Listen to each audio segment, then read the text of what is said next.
లో పురోహితుడు చెప్పేటువంటి మంత్రం ఏమిటి, దాని అర్థం ఏమిటి, అది మనకు అవసరమా అని ఎప్పుడైనా మనం ప్రశ్నించుకున్నామా?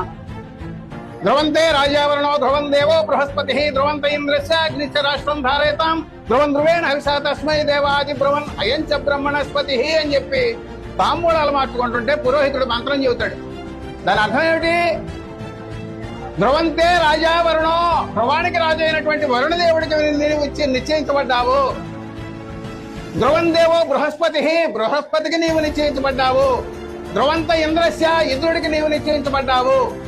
అగ్నిచ్చ, అగ్నిదేవుడికి నీవు నిశ్చయించబడ్డావు. ఈ నలుగురు అయిపోయిన తర్వాత ఈ భూమి మీద మనుష్య జాతిలో ఉన్న దైవ సమానుడైన పురోహితుడికి నీవు నిశ్చయించబడ్డావు అని అర్థం. అంటే తాంబూలాల పేరుతో మనం పురోహితుడిని తీసుకొచ్చి మంత్రాలు చెప్పించుకుని నిశ్చితార్థం చేసుకుంటే ఆ అమ్మాయి పెళ్లి కొడుకు కంటే ముందు 4-5 నిశ్చయించబడిపోతుందని అర్థము. ఇవాళ